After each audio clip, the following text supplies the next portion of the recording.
ఒక్కసారి కొమ్మూరి గోల్డ్ కి కాల్ చేయండి. తాకట్లో ఉన్న మీ బంగారాన్ని విడిపించి మార్కెట్ ప్రైస్ కి వాళ్ళు కొనుక్కుని మిగతా డబ్బులు మీకు ఇచ్చేస్తారు. హలో అండి, అందరికీ నమస్కారం. శనివారం రాత్రి హైదరాబాద్ శివారు మొహినాబాద్లో బీఆర్ఎస్ మాజీ ఎమ్మెల్యే పైలట్ రోహిత్ రెడ్డి ఫామ్ హౌస్లో జరిగినటువంటి డ్రగ్స్ పార్టీ తెలుగు రాజకీయాల్లో రాజకీయ ప్రకంపనలు రేపుతుంది. తెలంగాణలోనేమో బీఆర్ఎస్ కాంగ్రెస్ నాయకుల మధ్య మాటల యుద్ధానికి కారణమవుతుంది. బీఆర్ఎస్ పార్టీ వర్కింగ్ ప్రెసిడెంట్ కేటీఆర్కు కాంగ్రెస్ పీసీసీ అధ్యక్షులు మహేష్ కుమార్ గౌడ్కు మధ్య ఛాలెంజ్ల యుద్ధం నడుస్తుంది. అలాగే ఆంధ్రప్రదేశ్లో టీడీపీని కార్నర్ చేయడానికి వైసీపీ శతవిధాల ప్రయత్నం చేస్తుంది. నిన్న దాదాపు ఒక నలుగురు నాయకులు వరుసగా ప్రెస్ మీట్ పెట్టి మాట్లాడే ప్రయత్నం చేశారు. నిన్న నుంచి YCP social media, main stream media మొత్తం కూడా ఈ కేసు మీద టీడీపీని కార్నర్ చేస్తూ వార్తలు వేస్తూ ఉంది. ఇప్పుడు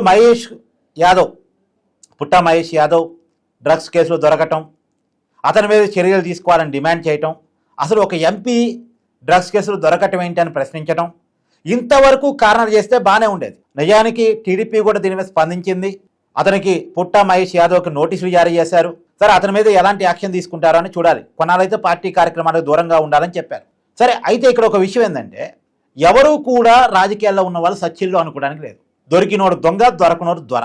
దొరికిన తర్వాత ఇప్పుడు పుట్టా మహేష్ ఏదేమేమి చంద్రబాబు నాయుడు గారికో లోకేష్ గారికో చెప్పి ఒక పార్టీకి వెళ్ళాడుగా. ఇప్పుడు గోరంట మాధవి ఏమన్నా జగన్మోహన్ రెడ్డి గారికి చెప్పి వీడియో రిలీజ్ చేశాడా? లేదు అంటే అనంతబాబు ఏమన్నా జగన్మోహన్ రెడ్డి గారికి ఫోన్ చేసి సుబ్రహ్మణ్యాన్ని డోర్ డెలివరీ చేశాడా? అనంతబాబు ఏమన్నా జగన్మోహన్ రెడ్డి గారికి ఫోన్ చేసి ఒక వీడియో రిలీజ్ చేశాడా? కాదు కదా. ఒక విషయం, ఒక నాయకుడు మంచోడని మనం అనుకుంటాం, కానీ అతని జీవితంలో ఏదో ఒక చెడు జరిగిద్ది. అదా ఒక నాయకుడు తప్పు చేయొచ్చు. ఆ నాయకుడు తప్పుకి ఆ పార్టీ అధిష్టానానికి సంబంధం ఉండకపోవచ్చు. కానీ తప్పు తెలిసిన తర్వాత దాని మీద ఆ పార్టీ అధినేత, ఆ పార్టీ ఎలా రియాక్ట్ అయింది అన్నదాన్ని మనం ఇక్కడ చూడాలి.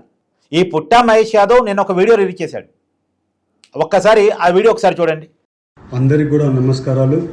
ఏలూరు ప్రజలకి అలాగే ఆంధ్రప్రదేశ్ ప్రజలకి అందరికి కూడా నమస్కారాలు. ఇవాళ నేను ఎక్కడ కానీ తప్పు చేయలేదు, మీ అందరికీ నేను చెప్పుకోవాల్సిన అవసరం ఉంది. అలాగే నిన్న ఎన్నో రోజుల నుంచి అక్కడ ఉండే పర్సన్స్ నన్ను కలవడానికి వాళ్ళందరూ రిక్వెస్ట్ చేయడం వల్ల నాకు నిన్న కుదరడం వల్ల వాళ్ళ డిన్నర్కి వెళ్ళడం జరిగింది. ఆ డిన్నర్లో ఎక్కడ కానీ నేను తప్పు చేయలేదు. మీ అందరికీ కూడా మళ్ళీ తెలుపుకుంటున్నా, ఎప్పుడు కూడా ఏలూరు ప్రజలు నా మీద పెట్టుకున్న నమ్మకంని ఎప్పుడు కూడా ఉమ్ము చేయను, ఎప్పుడు కూడా తప్పు చేయనని మీ అందరికీ తెలుపుతూ, అలాగే మీడియాలో వచ్చే కథనాలు, అలాగే సోషల్ మీడియాలో వచ్చే కథనాలు ఏవి కూడా నమ్మొద్దండి. ఎప్పుడు కూడా నేను నిజాలే చెప్తాను, అబద్ధాలు చెప్పనని మీ అందరికీ తెలుపుకుంటూ అందరికి కూడా నమస్కారాలు, ధన్యవాదాలు. పుట్టా మహేష్ యాదవ్కి ఏలూరు ప్రజలైతే మద్దతిస్తున్నారు. నిజానికి డ్రగ్స్ కేసులో అతను నిందితుడిగా ఉన్నమాట వాస్తవం. అతనికి పాజిటివ్గా వచ్చింది అనేటువంటిది నిన్న ఈగల్ టీం ఎస్పీ గారు చెప్పిన మాట వాస్తవం. ఆ ఎస్పీ గారు చెప్పిన తర్వాత నేను కూడా ఒక వీడియో రిలీజ్ చేశాను కట్టగారి ఛానల్లో. ఒక ఎంపీ అయ్యుండి ఏంటి ఈ పని? ఎవరైనా క్వశ్చన్ చేయాల్సిందే దాన్ని. ఒక ప్రజాప్రతినిధి డ్రగ్స్ కేసులో దొరకడం అనేది తప్పు, దాన్ని సమర్థించుకోకూడదు. కానీ ఆ విషయం తెలవగానే ఆ పార్టీ అధిష్టానం వెనకేసుకొచ్చే ప్రయత్నం చేసిందా, లేదంటే అతనికి నోటీసులు జారీ చేసిందా? నోటీసులు జారీ చేసింది. కానీ ఇదే విషయం జగన్మోహన్ రెడ్డి గారికి ప్రశ్నించిన నైతిక హక్కు ఎక్కడ ఉంటుంది? జగన్మోహన్ రెడ్డి గారు ఎప్పుడైనా తన పార్టీకి సంబంధించిన వాళ్ళు వేరు విషయాల్లో దొరికిపోయినప్పుడు ఎప్పుడైనా ఇలా పిలిచి విచారించే ప్రయత్నం చేశారా? నోటీసులు జారీ చేశారా? వాళ్ళ మీద ఎలాంటి చర్యలు తీసుకున్నారా? ఇవాళ ఆంధ్రప్రదేశ్ అనేది ఒకప్పుడు గంజాయి కబ్బుగా ఉండేది. నేను చెప్పడం కాదు, తెలంగాణలో కరీంనగర్లో ఒక ఇన్సిడెంట్ జరిగితే కరీంనగర్ జిల్లా ఎస్పీ ప్రెస్ మీట్ పెట్టి ఆంధ్రప్రదేశ్ నుంచి గంజాయి వస్తుంది, అడ్డుకోలేకపోతున్నామని చెప్పిన పరిస్థితి. అలాంటి గంజాయి ఇప్పుడు కంట్రోల్లోకి వచ్చింది చంద్రబాబు నాయుడు ప్రభుత్వం వచ్చిన తర్వాత. ఆంధ్రప్రదేశ్లో ఉత్పత్తి ఆగిపోయింది. సరే, వినియోగం పూర్తిస్థాయిలో ఆగిపోకపోవచ్చు, కానీ కంట్రోల్లోకి వచ్చింది. ఉత్పత్తి అయితే పూర్తిగా ఆంధ్రప్రదేశ్లో ఆగిపోయింది. ఆగిపోయిన మాట వాస్తవం, ఒప్పుకొని తీరాలి. అక్కడ ప్రజలందరికీ తెలుసు ఆ విషయం. ఈవెన్ దో ఈ పుట్టా మహేష్ యాదవ్ విషయంలో కూడా పార్టీ సీరియస్గా ఉంది తప్ప ఏలూరు ప్రజలు మళ్ళా పుట్టా మహేష్ యాదవ్కి సపోర్ట్గా ఉన్నారు. నిన్న అతను ఒక వీడియో సోషల్ మీడియాలో పెడితే ఐ థింక్ 399 కామెంట్స్ ఏమో కనపడుతున్నాయి. ప్రతి కామెంటు చాలా పాజిటివ్గా ఉంది. ఎందుకంటే అతను సౌమ్యుడు, మంచివాడు, ప్రజలకు అందుబాటులో ఉంటాడు, వివాదాలకి అతీతుడుగా ఉంటాడు, అవినీతి ఆరోపణలు లేవు, ఒక్క నుంచి ₹1 అడిగినోడు కాదట, ఎవరిని దూషించినోడు కాదంట. ఇప్పటి వరకు ఏలూరులో ఉన్నటువంటి ఇప్పటి పనిచేసిన ఎంపీలో బెస్ట్ ఎంపీ అని అక్కడ ప్రజలు ఇస్తున్న కితాబు.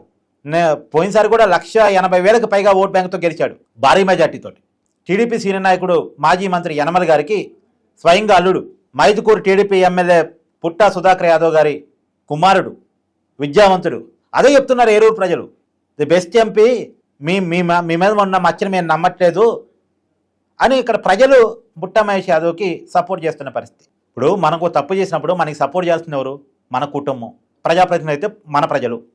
కానీ ఆయనకి ప్రజలు సపోర్ట్ చేస్తున్నారు కాబట్టి చేసిన తప్పు ఒప్పు అవుతుందంటే కాదు. తప్పు తప్పే అవుతుంది. ఆ తప్పును అతను ఫేస్ చేయాలి. ఫేస్ చేస్తున్నాడు. చట్ట ప్రకారం ఫేస్ చేయాల్సింది ఫేస్ చేస్తాడు, తప్పదు. అయితే దాన్ని టీడీపీ పార్టీ పోయటమో, దాన్ని లోకేష్ గారికో చంద్రబాబు నాయుడు గారికో పూయటమో అనేటువంటిది వైసీపీ చేస్తున్న ఒక పిచ్చి రాజకీయం. సో మీరే ఉంటారు, కామెంట్ రూపంలో తెలియజేయండి. Thank you.